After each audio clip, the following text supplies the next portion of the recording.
Volume study 4 ಯೆಹೋವನ ಮುಯ್ಯಿ ತೀರಿಸುವ ದಿನದ ಹರ್ಮಗೆದೋನ್ ಯುದ್ಧ ಅಧ್ಯಾಯ 9 ಸಂಘರ್ಷವನ್ನು ತಡೆಯಲಾಗದು ಲೌಕಿಕ ಜ್ಞಾನಿಗಳ ಸಾಕ್ಷಿ ಪುಟ 283 ಅಂತಹ ಉದ್ಯಮವನ್ನು ನಿರ್ದೇಶಿಸಲು ಜಗತ್ತಿನ ಯಾವ ಉತ್ಪನ್ನಗಳು ಬೇಕಾಗುತ್ತವೆ ಎಂಬುದನ್ನು ತಿಳಿಯಲು ಅವುಗಳನ್ನು ಉತ್ಪಾದಿಸುವ ಶ್ರಮಕ್ಕೆ ತಕ್ಕಮಟ್ಟಿಗೆ ಪ್ರತಿಫಲವನ್ನು ನೀಡುವ ಬೆಲೆಗೆ ಖರೀದಿಸುವವರನ್ನು ಹುಡುಕಲು ಸ್ವತಃ ಗುಣಮಟ್ಟದ ಮತ್ತು ಅರ್ಹವಾದ ಕಾರ್ಮಿಕ ಉದಾರ ಪರಿಹಾರದ ಅಗತ್ಯವಿರುತ್ತದೆ. ಉಪಕರಣ ಮಾಲೀಕರು ಸಂಭಾವನೆಗೆ ಅರ್ಹರಾಗಿರುತ್ತಾರೆ.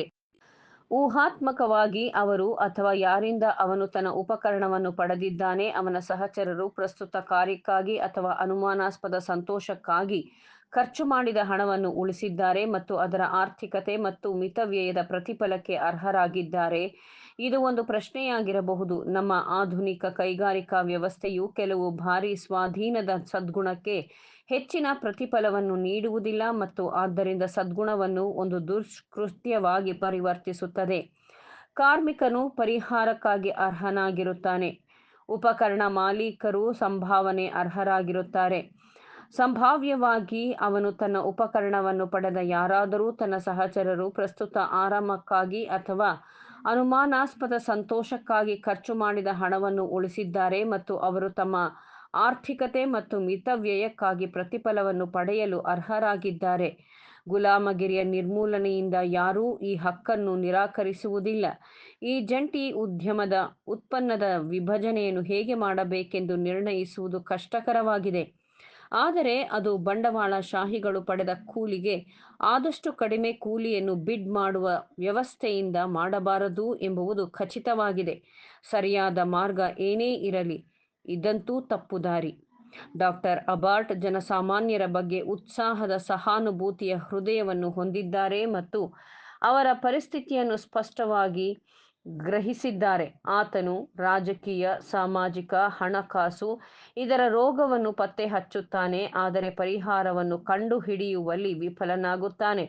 ಅವನು ಅದನ್ನು ಪಡೆಯಲು ಸಾಧ್ಯವಾದ ಏನೇ ಆದರೂ ಏನು ಪರಿಹಾರ ಎಂದು ಸುಳಿವು ನೀಡುತ್ತಾನೆ, ಆದರೆ ಅದನ್ನು ಸುರಕ್ಷಿತಗೊಳಿಸುವ ಯಾವುದೇ ಮಾರ್ಗವನ್ನು ಸೂಚಿಸುವುದಿಲ್ಲ. ಅಂದರೆ ಅವನು ಪ್ರಗತಿಯಲ್ಲಿದೆ ಎಂದು ಭಾವಿಸುತ್ತಾನೆ.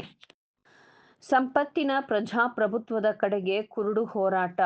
ಇದರಲ್ಲಿ ಉಪಕರಣ ಬಳಕೆದಾರರು ಉಪಕರಣ ಮಾಲೀಕರಾಗಿರುತ್ತಾರೆ. ಇದರಲ್ಲಿ ಕಾರ್ಮಿಕರು ಬಂಡವಾಳವನ್ನು ಬಾಡಿಗೆಗೆ ಪಡೆಯುತ್ತಾರೆ. ಅದರ ಲೇಖಕರು ಇತ್ತೀಚೆಗೆ ಅರೇಬಿಯನ್ ನೈಟ್ಸ್ನಲ್ಲಿ ಅಲ್ಲಾವುದ್ದೀನನ ದೀಪದ ಕಥೆಯನ್ನು ಓದಿದ್ದಾರೆ ಮತ್ತು ಮ್ಯಾಜಿಕ್ ದಂಡವನ್ನು ಹುಡುಕಲು ಮತ್ತು ಬಳಸಲು ಆಶಿಸಿದ್ದಾರೆ ಎಂದು ವಾಕ್ಯವು ತಿಳಿಸುತ್ತದೆ. ಸಂಭಾವಿತ ವ್ಯಕ್ತಿಗೆ ಹಣಕಾಸಿನ ಬಗ್ಗೆ ಸೀಮಿತ ಜ್ಞಾನವಿದೆ ಎಂದು ಅದು ತೋರಿಸುತ್ತದೆ. ಇಲ್ಲದಿದ್ದರೆ ಮಾಲೀಕರು ಬಂಡವಾಳದಿಂದ ಬಲವಂತವಾಗಿ ಉಪಕರಣಗಳನ್ನು ತೆಗೆದುಕೊಳ್ಳುವ ಮತ್ತು ಪ್ರಸ್ತುತ ಸಮಾಜದ ಎಲ್ಲ ಕಾನೂನುಗಳನ್ನು ಉಲ್ಲಂಘಿಸುವ ಮೂಲಕ ಪ್ರಕಟಿಸುವಿಕೆಯನ್ನು ನಿರೀಕ್ಷಿಸುತ್ತಿದ್ದಾರೆ. ಮತ್ತು ಪ್ರಸ್ತುತ ಮಾಲೀಕರ ನಿಯಂತ್ರಣದಿಂದ ಸಾಧನ ಬಳಕೆದಾರರ ಮಾಲೀಕತ್ವಕ್ಕೆ ಅಂತಹ ವರ್ಗಾವಣೆಯು ಯಾವುದೇ ರೀತಿಯಲ್ಲಿ ಪರಿಣಾಮ ಬೀರಿದರೆ ಹೊಸ ಸಾಧನ ಬಳಕೆದಾರರು ಆ ಮಾಲೀಕತ್ವದ ಕಾರಣದಿಂದ ತಕ್ಷಣವೇ ಬಂಡವಾಳಶಾಹಿಗಳಾಗುವುದನ್ನು ಎಲ್ಲರೂ ನೋಡುವುದಿಲ್ಲವೇ? ಸಾಧನ ಬಳಕೆದಾರರಿಗಿಂತ ಸಾಧನ ಮಾಲೀಕರಲ್ಲಿ ನೈಸರ್ಗಿಕ ಮನಸ್ಸು ಹೆಚ್ಚು ಬದಲಾಗಿದೆ, ಅಥವಾ ಯಂತ್ರೋಪಕರಣಗಳ ಪ್ರಯೋಜನಗಳನ್ನು ಸಮಾನವಾಗಿ ಹಂಚಿಕೊಳ್ಳಲು ಹೊಸ ಸಾಧನ ಬಳಕೆದಾರರಿಂದ ಎಲ್ಲ ಕಾರ್ಮಿಕರನ್ನು ಆಹ್ವಾನಿಸಲಾಗಿದೆ ಎಂದು ನಾವು ಊಹಿಸಲು ಯಾವುದೇ ಕಾರಣವಿದೆಯೇ? ಮಾನವ ಸ್ವಭಾವದ ಎಲ್ಲ ಅನುಭವಗಳು ಇಲ್ಲ ಎಂದು ಹೇಳುತ್ತದೆ. ರೋಗವು ಕಾಣಿಸಿಕೊಂಡಂತೆ ತ್ವರಿತವಾದ ಗುಣಪಡಿಸುವಿಕೆಯ ಅವಶ್ಯಕತೆ ಕಂಡುಬರುತ್ತದೆ, ಆದರೆ ಯಾವುದೇ ಪರಿಹಾರವು ನರಳುತ್ತಿರುವ ಸೃಷ್ಟಿಯನ್ನು ಗುಣಪಡಿಸಲು ಸಾಧ್ಯವಿಲ್ಲ. ಅಪೊಸ್ತಲನು ಸೂಚಿಸುವಂತೆ ದೇವರ ಪುತ್ರರ ಪದವಿಯು ದೇವರ ರಾಜ್ಯವು ಪ್ರಕಟವಾಗುವವರೆಗೆ ಅದರ ನರಳುವಿಕೆ ಮತ್ತು ಪ್ರಮಾಣವು ಮುಂದುವರಿಯಬೇಕು ಮತ್ತು ಹೆಚ್ಚಾಗಬೇಕು ಎಂದು ರೋಮಾಪುರ 8:22 ಹಾಗೂ 19 ರಲ್ಲಿ ತಿಳಿಸುತ್ತಾನೆ.